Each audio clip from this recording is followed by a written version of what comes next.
The 19th century began with expansion within the U.S. as a whole. You remember 1803 is the Louisiana Purchase. But it was also a time with expansion where we were beginning to see in this country an assortment of moral excesses, and they affected the Episcopal Church in a variety of ways. In the United States in the early 1800s, alcohol consumption rose 3 times what it rises in the U.S. today. So people were getting drunk. And this new phenomenon called dueling, which really wasn't new, but this phenomenon called dueling began to take a lot of prominence in the United States. I disagree with you, you disagree with me, we'll meet on Main Street. 10 paces, and then we'll see what happens.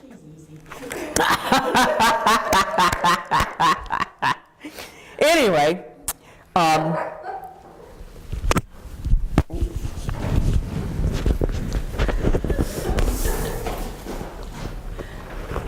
now I'm back in business. Anyway, dueling became important in the early 1800s because people wanted honor. And that was seen as the way to get honor.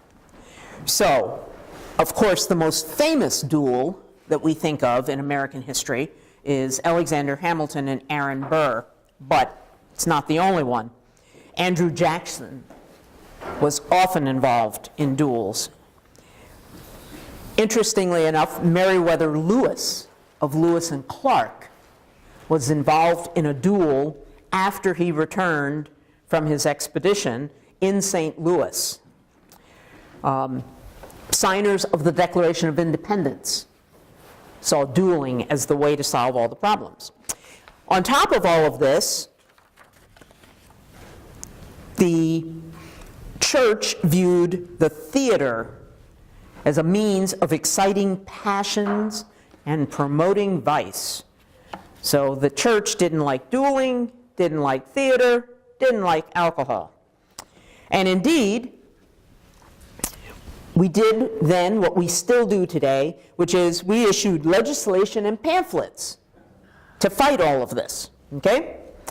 So, for example, in the original Constitution and Canons of the Episcopal Church, it's read that clergy are to avoid taverns, because that was a place that was liable to be liable to abuse any of the above vices and some that haven't been named. Clergy were to refuse communion to those offending brethren who offended the church by any kind of wickedness of life. And indeed, there is still a rubric in the prayer book on page 409. When you have nothing to do, when the preacher is boring you at the 1017, turn to page 409. And there's a rubric there which says that the rector, the priest, anybody have a pen? there should be, aren't there pencils? Isn't there a basket of pencils somewhere around? Oh, I don't know where they've gone. I usually have one today. But it's right there in the prayer book that if you know that someone is living a life that is not, these aren't the words, worthy of communion, I forgot what the exact words are, that you have the right to tell that person that they are excommunicated until they amend their life. So, with all this concern in the early 1800s, we come to the Alexander Hamilton, Aaron Burr duel.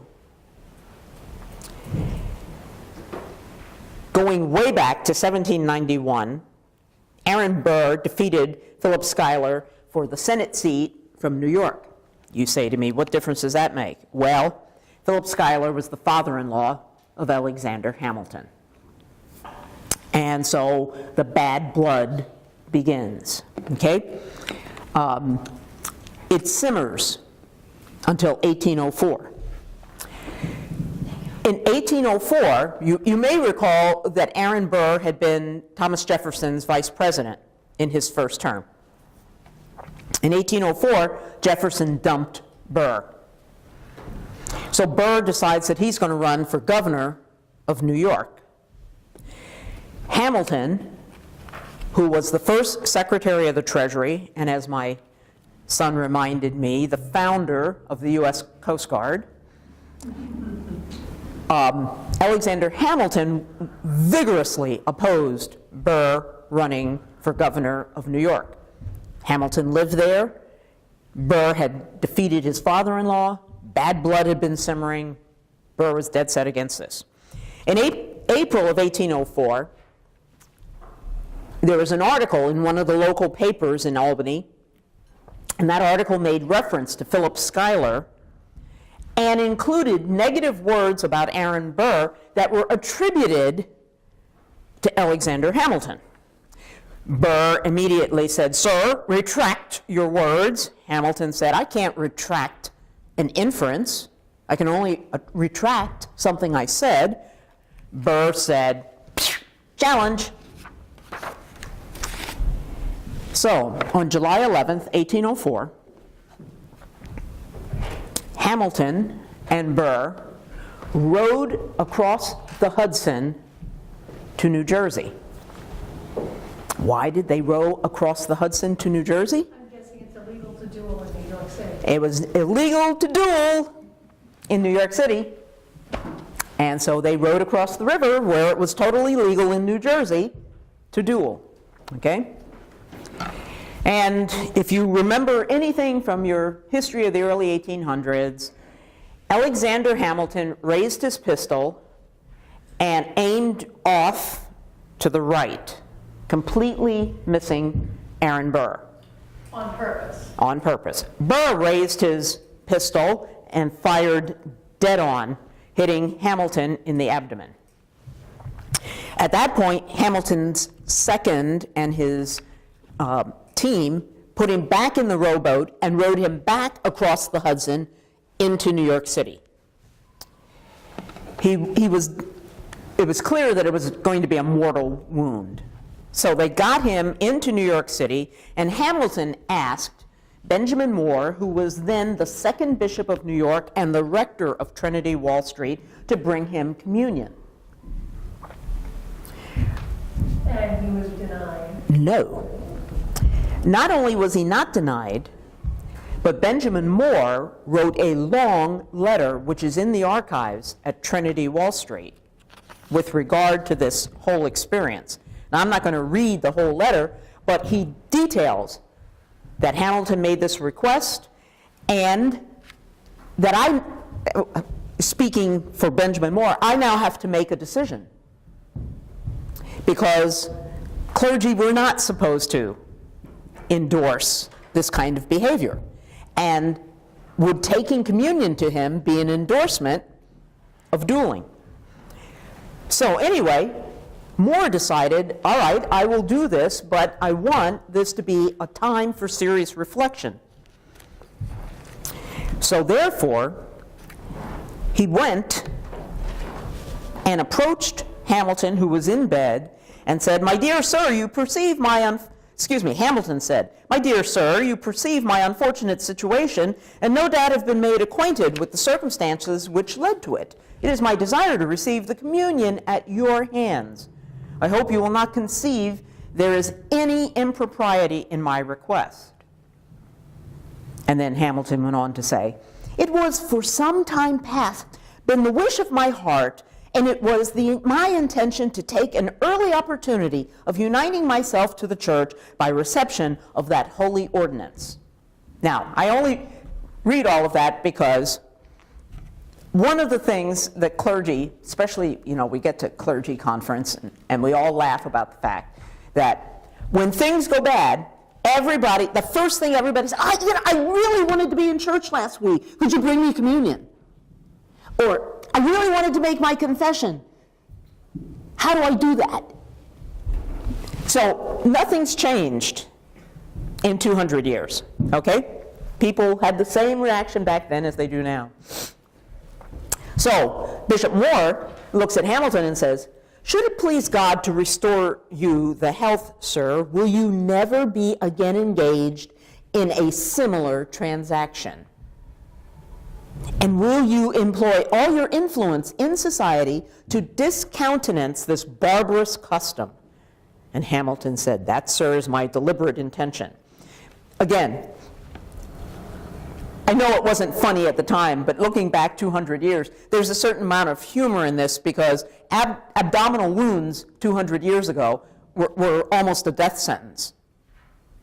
And rowing him back across the Hudson, he's not doing well. Will you promise never to do this again? Oh, that's my intention. Well, he's not going to be walking out of there anytime soon. So anyway, Moore proceeds to converse with him about the nature of receiving communion, and told him that in order to receive communion, it would be important for Moore to use the language of the church, and then said to Hamilton, "Do you sincerely repent of your sins past? Have you a lively faith in God's mercy through Jesus Christ, with a thankful remembrance of the death of Christ? And are you disposed to live in love and charity with all men?" Well, needless to say, Hamilton said yes to all of that, and Moore said, "I forgave him," and administered communion. That was on the afternoon of the 11th, and the next day, Moore went back and remained with him, and he died. Hamilton died around 2 o'clock in the afternoon. The General Convention of 1808 passed a resolution in both houses that forbade clergy to bury anyone who had been in a duel. So, life in the early church is kind of like the Wild West at some level. As a postscript, the doctor who was taking care of Hamilton was a member of Trinity and had 2 sons who would grow up at Trinity and go on to be members of the vestry at Trinity. One of them became a doctor like his father and was Aaron Burr's doctor in his old age. And according to the archives at Trinity, according to the obituary for this man in the New York Times in 1871, he at some point asked Aaron Burr if he felt any remorse over Hamilton's death. Burr reported that he suffered no remorse and that Hamilton had brought his death on himself. How can they ask Burr this when he was killed? How can what? Hamilton was one killed. How can anybody ask Burke about this if he was already dead? No, Burr was alive. Hamilton was the one who was dead. Okay, I was confused. That's okay. At General Convention in 1817, a lawyer from Georgetown named Francis Scott Key proposed legislation opposing the vain amusements of the world, horse races, theater, public balls, playing cards, gaming, because they were all inconsistent with Christian sobriety. They were dangerous to the morals of church members, and they were unbecoming the character of communicants. Mercifully, they didn't adopt those in their entirety. But interestingly enough, at General Convention in 1817, they did adopt a resolution that objected to theatrical performances on Sundays and Christmas Eve. So every now and then when you hear something about legislation being passed by General Convention and you hear people complain about, oh my God, why do they think anybody is going to listen to that? Well, for 200 years we've been passing things and not sure who's listening to it anywhere in the United States. At the same time, in the early 1800s, the church was continuing to try to build its identity. And not just the Episcopal Church, but all denominations that were here in the United States were continuing the tough job of trying to build an identity that didn't tie them back to England, or in the case of Lutherans, to Germany, et cetera, et cetera. In the Episcopal Church, in 1789, they adopted the Book of Common Prayer and the Constitution, but they had not adopted or endorsed the 39 Articles. Now, the 39 Articles go back to the Elizabethan era. And they are articles of faith, what we believe. They are also in the back of the prayer book. So when the preacher is boring you in the next service, if you don't remember page 409, just keep going back and back and back, and you will get to the 39 Articles. You must be assuming we're going someplace else for service, 'cause Did he pay you for that? No. Anyway, with the feeling in the Episcopal Church is that they did not really have a doctrine against which ordinands could be measured. And the church was still divided by the Great Awakening from back in the 1740s and 50s. There was still division within the Episcopal Church based on that. And so now the question, we're moving 1815, 1820, 1825, how do we establish what our doctrine is, and how do we ensure that those training for ordination understand the doctrine and have the educational background? William White would be the third presiding bishop and would serve from, I think, 1798 to 1836, or some length of time like that. So back in the early 1800s, he got General Convention to adopt the 39 Articles, and then got that to be the foundation for the doctrine of the Episcopal Church. He also got General Convention to list the texts that every ordinand had to read in order to be ordained. Now, in those days, candidates for ordination were trained in one of two ways. No, let me rephrase that. They were trained in one way, which was called reading for orders. You could read for orders with a cleric, with a priest, or you could read for orders with a university professor of divinity. That was how you got to ordination. In 1808, Congregationalists here in Massachusetts got very worried about the number of Unitarians that were on the divinity staff at Harvard Divinity School. And so they decided that they needed to establish a seminary. Anybody have any idea what the name of that seminary? It was originally called Andover Seminary, and it was the first 3-year seminary in the United States. Later on, it became known as Andover Newton, and unfortunately now it's been absorbed into Yale, I think. Anyway, right here in Massachusetts, we have a seminary. That led, in short order, to the Episcopal Church establishing seminaries. So in 1822, they established General Seminary in New York. In 1823, they established some mediocre seminary down in Alexandria, Virginia, that some priest around here went to. I don't know his name. Anyway, and then in 1824, they established a seminary called Bexley Hall at Kenyon College in Ohio. By the way, 1823 was Virginia Theological Seminary. But it's just hard for me to give him his credit. Anyway, this is the time, early 1800s, when that life tenure for a cleric was lost.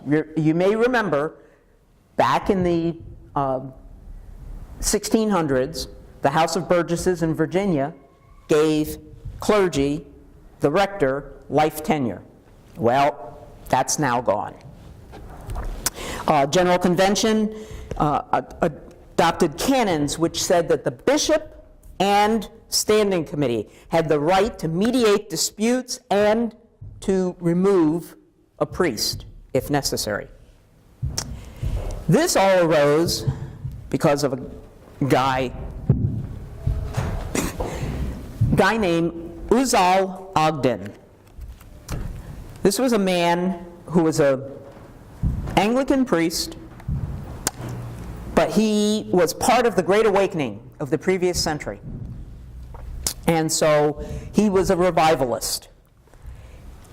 He was ordained in the 1770s in London and returned as a missionary for the Society for the Propagation of the Gospel. He served in New Jersey through the Revolution, through the establishment of the early colonies.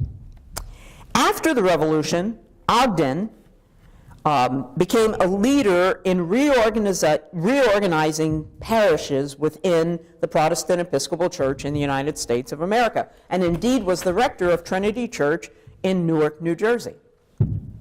So, right around the turn of the 19th century, New Jersey elected him as their first bishop. But General Convention refused to confirm him because they disapproved of his revivalist sympathies. And so Ogden basically gave a Bronx cheer to General Convention and left Trinity Church, left the Episcopal Church, and became a Presbyterian, where revivalism at that point in time was still part and parcel of who they were. This was also a time in these first 20, 25 years of the 19th century when the nature of the episcopate in the Episcopal Church was changing. Initially, bishops also served as rectors, which is why Samuel Provost, whom we talked about before, was the rector of Trinity Wall Street and the second bishop of New York. Benjamin Moore was Bishop of New York and rector of Trinity Wall Street. This went on and on. It happened here in Massachusetts, happened all up and down the East Coast. However, back in those first 25 years of the 19th century, very few bishops made visitations to parishes, not the way we think of it today. In addition, very few of them advocated for confirmation of people in the parish. And very few pastoral letters, very little diocesan administration of anything. The majority of a bishop's time was spent in the parish and or in a teaching position at a university because that's who paid him. There was no such thing as a diocesan budget that was paying the bishop, which is why they all remained in their parishes. The biggest job that a bishop had in those days was ordaining new clergy. In 1811, a man named John Henry Hobart was made the assistant bishop of New York, and he was an assistant at Trinity Wall Street. And this all happened because Benjamin Moore was becoming increasingly sick and frail. And let me just back up and say, anybody have any idea who Benjamin Moore's son was? Well, that was good, but that was off by about 150 years, okay? Clement Moore. Anybody remember what Clement Moore wrote? Oh, you're gonna die when I tell you. The night before Christmas. 'Twas the night before Christmas and all through the house. Was written by Clement Moore, who was a professor at General Seminary and the son of Benjamin Moore, who is the one who took communion to Hamilton. It's still a little incestuous family, okay, in the Episcopal Church. Hobart was a strong advocate for the historic episcopacy. And what does that mean? Well, the historic episcopacy was going to look like what he remembered from what he knew from England. Okay? So he was a teacher, a preacher, a writer, and an administrator. He wanted to do more than just preside at diocesan convention and ordain people. Hobart supported the high church movement within the Episcopal Church.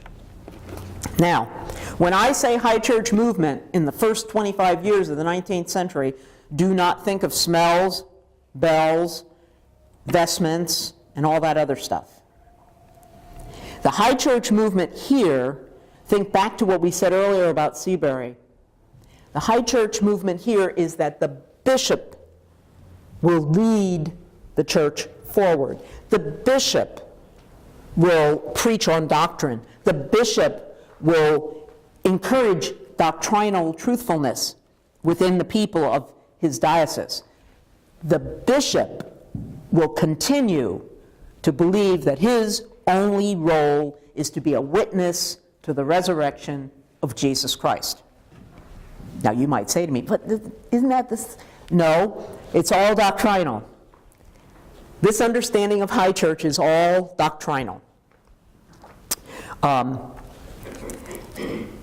People like Hobart stressed continuity with the pre-Reformation church, but were adamantly opposed to many, if not most, Roman Catholic doctrines.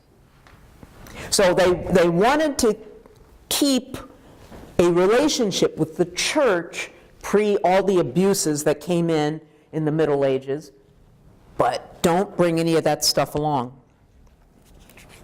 There wasn't any significant liturgical character to high churchmanship in these first 25 years or so of the 19th century. The other understanding of high churchmanship in those days is they weren't really interested in ecumenical relations with the other Protestant denominations. Hobart, in the 20s, established General Theological Seminary as the center of this understanding of high churchmanship. Interestingly enough, 20 years later, General would become a seat for the Oxford movement understanding of high churchmanship, but we haven't gotten to that yet. As the Bishop of New York, Hobart established missions all through the state of New York, and established missions with the indigenous tribes in New York, in particular with the Oneida people.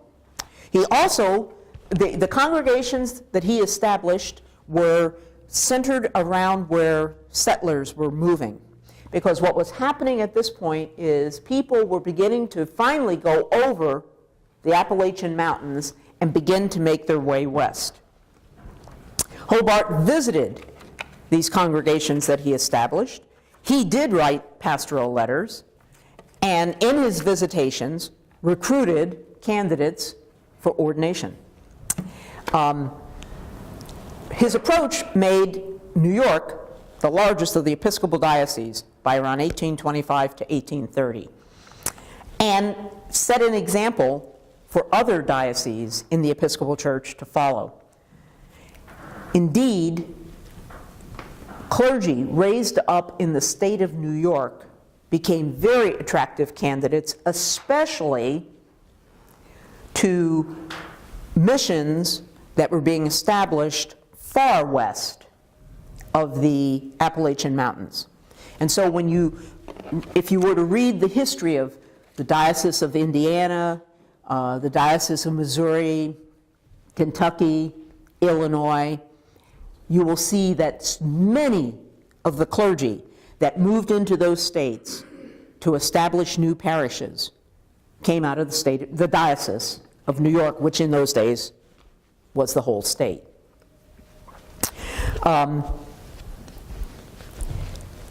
So in the 20s and 30s, General Convention was grappling with the question of whether the Episcopal Church should stress the similarities with or the differences from other Protestant churches. All of this coming about because, as I said, Hobart didn't see any reason to be involved with other Protestant churches. Indeed, the American Bible Society was founded in New York City, and he didn't want anything to do with them.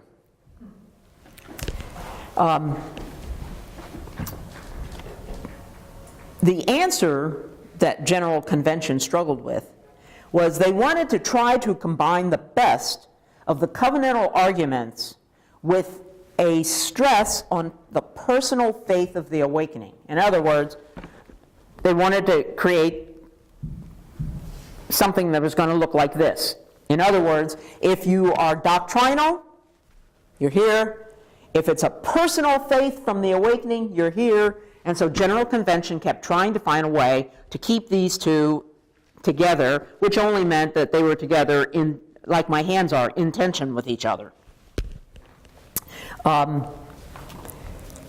Convention said that God saved us by the washing of regeneration and the renewal in His Holy Spirit.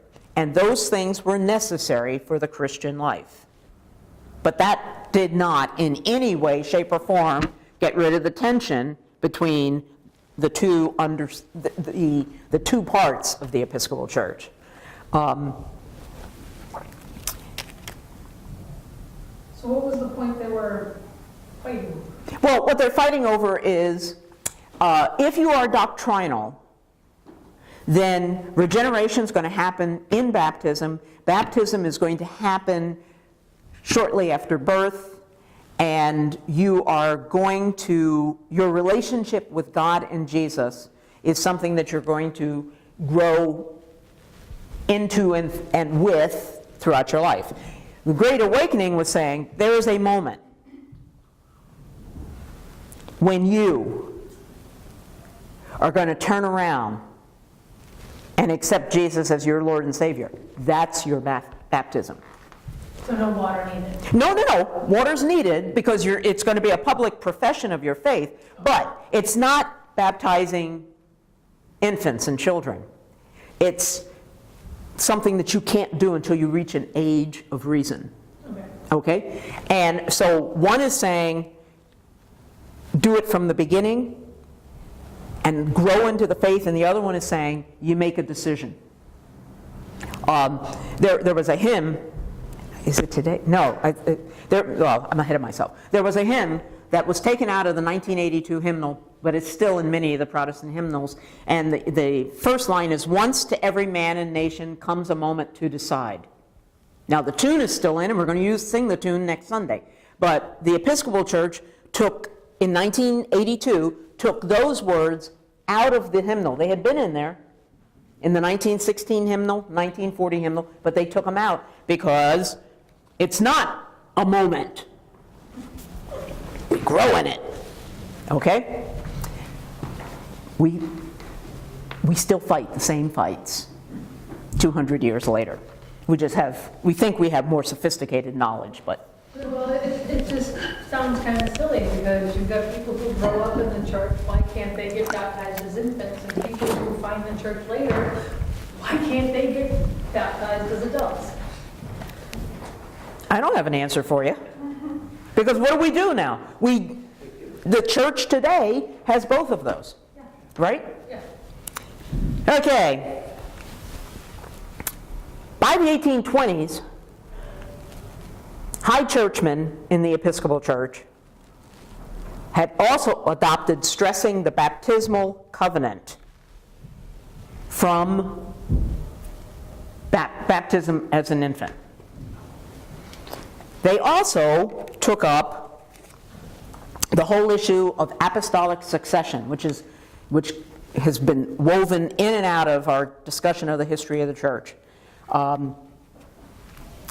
Apostolic succession, if you remember, is the reality that Doug Fisher was consecrated by 3 bishops who were consecrated, each of whom was consecrated by 3. Each of them were consecrated, and we keep going back, and all of a sudden we're all the way back to William White, Samuel Provost, Samuel Seabury, and then we keep going back into the Church of England, and we keep going back, and we go back beyond Bloody Mary, and all of a sudden we're back in to the bishops of the Roman Catholic Church pre-Reformation. Apostolic succession says that we can trace our episcopacy all the way back to Rome, to Peter in Rome. For Episcopalians, 1825, 1835, this was an important part of defining who they were, not only internally, but in juxtaposition to every other Protestant denomination out there. Because those who were stressing adult renewal were the evangelicals. And that term, evangelical, was one that came out of the Great Awakening, which would have been almost 100 years before this. So, the other thing about high churchmen in this first 25, 30 years of the 19th century, high churchmen like Hobart, and he wasn't the only one, but high churchmen like Hobart were also very wary of civil government. And they were wary of it because it was largely in the hands of non-Anglicans. Indeed, Hobart refused to vote. And in these years, which are now roughly 25, 30 years before we move on to the Civil War, many high church Episcopalians were like Hobart and were wary of civil government and did not participate. They didn't participate because they believed that the only hierarchy in this world that a Christian should put their faith in was the historic episcopacy of the church. So these were guys, remember when we fought the revolution, one of the issues was, how do we have bishops and they don't look like the bishops in England who all sit in the House of Lords and had temporal as well as church, ecclesiastical responsibilities. And remember, it was agreed that we would have our 2 houses in our own structure, but there wasn't going to be any of this back and forth between the House of Bishops and Congress, because Congress wasn't going to put up with that in the least bit. Okay?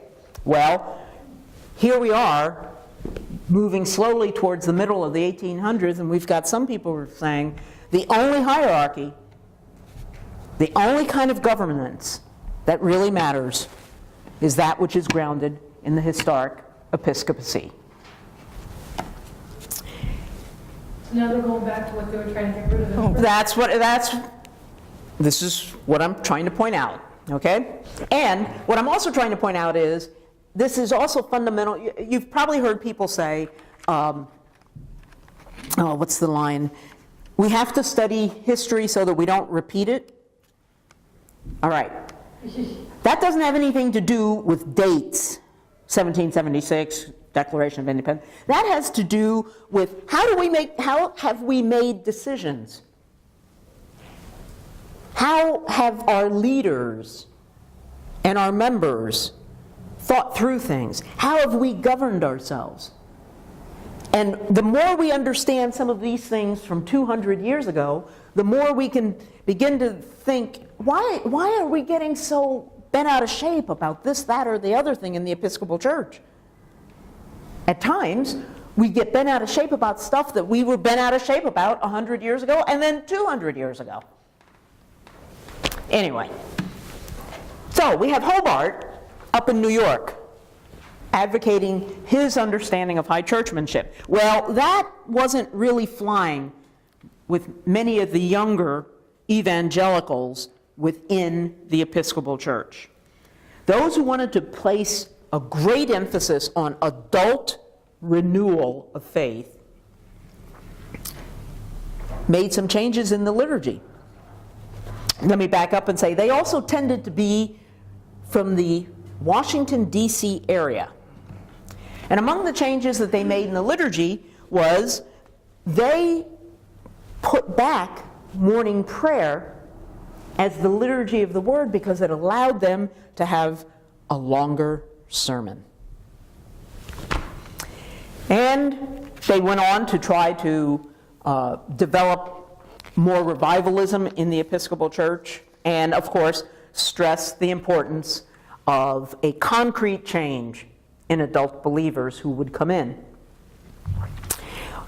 William White, you may remember from a minute ago, I said he was the presiding bishop until 1835 or 36 and remained the rector of Christ Church in Philadelphia.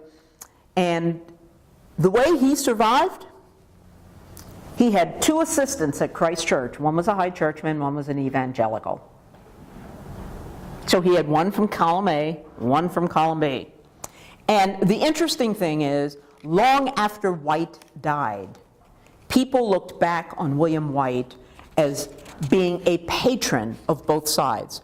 So by the 1860s, 70s, or 80s, people would say of William White that he was a high churchman. And then somebody else would say, no, he wasn't, he was an evangelical. And they would debate what he was.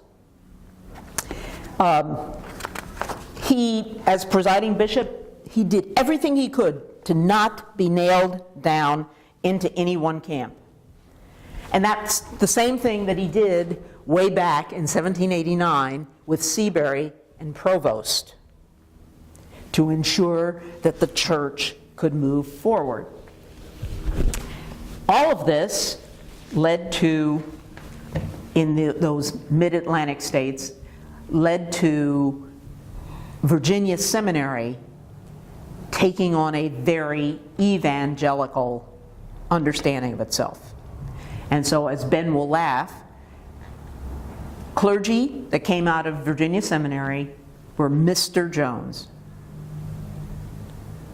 Mr. Mackey, Mr. Chase. Not father. Oh, God, no. Nobody was called father in that First- case until like the last 50 years. First of all, calling somebody father on a regular basis is something that has morphed with the 1979 prayer book. Somehow or another, we have this feeling that because the Eucharist is now the principal service on Sunday, that everybody has to be father and mother. And you know how I feel about being called mother. So we won't go down that rabbit hole. But what I am leading up to is we had a seminary in New York, very, very heavily controlled by Hobart, that had a high churchmanship based on what I've just been saying. Virginia was the exact opposite. Now, they would not have called somebody coming out of General Seminary in the 1820s and 30s father, but any guy coming out of there in the 1820s or 30s would have expected to be set apart. I'm the priest. No, they wouldn't have said that. I'm the minister. I mean, use of the word priest we'll talk about next week, because that comes back in big force with the Oxford movement. But people coming out of Virginia would have just said, I'm a cleric. They might have said they were a minister, but they wouldn't have said it chest puffed up, standing up straight. They would have said, yeah, I'm a minister.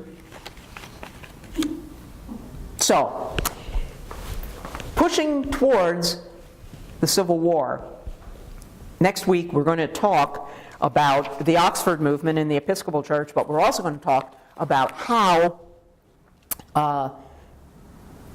the issue of slavery began to tear all of these young American denominations apart.